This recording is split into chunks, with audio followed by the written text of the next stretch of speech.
أعوذ بالله من الشيطان الرجيم. بسم الله الرحمن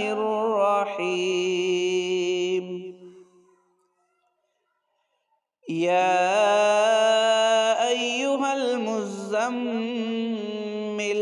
قم الليل إلا قليلا نصفه أو انقص منه قليلا أو زد عليه ورتل القرآن ترتيلا إنا سنلقي عليك قولا ثقيلا إن ناشئة الليل هي أشد وطئا وأقوم قيلا إن لك في النهار سبحا طويلا واذكر اسم ربك وتبتل إليه تبتيلا رب المشرق والمغرب لا إله إلا هو فاتخذه وكيلا واصبر على ما يقولون واهجرهم هجرا جميلا وذرني والمكذبين أولي النعمة ومهلهم قليلا إن لدينا أنكالا وجحيما وطعاما ذا غصة وعذابا أليما يوم ترجف الأرض والجبال وكانت الجبال كثيبا مهيلا إنا أرسلنا إليكم رسولا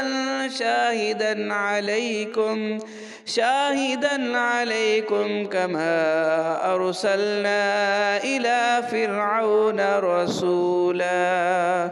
فعصى فرعون الرسول فأخذناه أخذا وبيلا فكيف تتقون إن كفرتم يوما يجعل الولدان شيبا السماء منفطر به كان وعده مفعولا إن هذه تذكرة فمن شاء اتخذ إلى ربه سبيلا إن ربك يعلم أنك تقوم أدنى من ثلثي الليل ونصفه وثلثه وطائفة من الذين معك والله يقدر الليل والنهار علم أن لن تحصوه فتاب عليكم فاقرؤوا ما تيسر من القرآن علم أن سيكون منكم مرضى وآخرون يضربون في الأرض يبتغون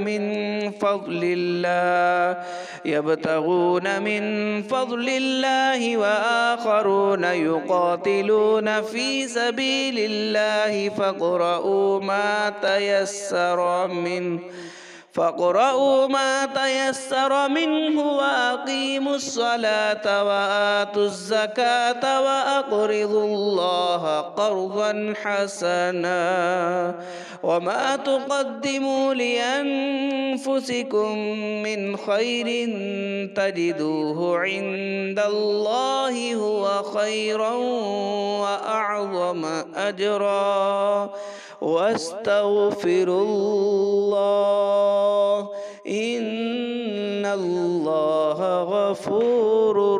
رحيم صدق الله العظيم.